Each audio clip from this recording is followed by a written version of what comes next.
was indestructible then, gaunt, 6'4", with big, powerful hands that could squeeze weaker men to their knees, and a face that seemed drawn only in straight lines, like Dick Tracy in the funny papers. As the drunken revelers lifted their glasses of bourbon high in the air, Elmo Kid Lewis pulled the boy to his hip. "Don't worry, son," Daddy told me.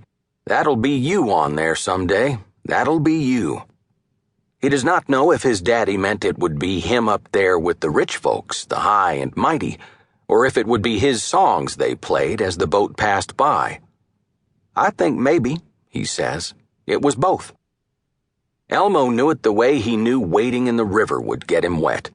He had seen it, he and his wife, Mamie, when his son was barely 5 years old, seen a power take over the boy's hands and guide them across a piano he had never studied or played before. For the boy, it was, well, he did not truly know. His fingers touched the keys and it was like he had grabbed a naked wire, but as it burned through him, it left him not scorched and scarred, but cool, calm, certain. Only God did such as that, his mama said, and his daddy bought a piano for the boy so the miracle could proceed. Finally, something worth remembering. He rests now in the cool dark of his bedroom and lets it draw at the old poisons in him like a poultice.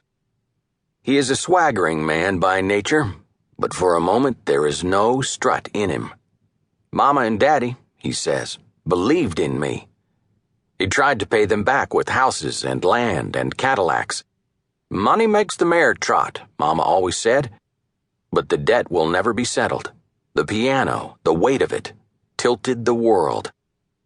He still has it, that first piano, the wood cracked and buckled, deep grooves worn in its keys, in a dim hallway in a house where gold records and other awards pile like old newspapers or lean against a wall. He pauses before the ruined piano now, and then taps a single key, but what he hears is different from what other people do. The boat that taunted them is a ghost ship now. The old songs sank beneath the water. Elmo's boy, scoured by a worldly hell and toasted by kings, is still here.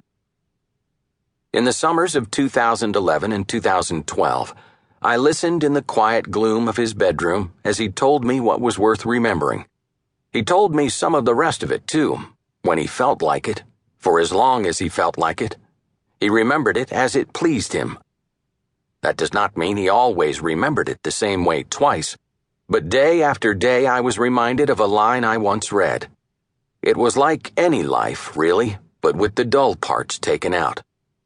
It was odd, though, how he could see the boy on that levee so much clearer than he could see all the long life in between, like he was looking across that wide river again, at himself. Before he rocked them, before the first piano bench went hurling across the stage and first shock of yellow hair tumbled into his snarling pretty face, and the first spellbound beautiful girl stared up from the footlights in unmistakable intent, he played Stick McGee songs for Coca-Cola money from the back of his daddy's beat-up flatbed Ford and sang Hank Williams before he knew what a heartache was.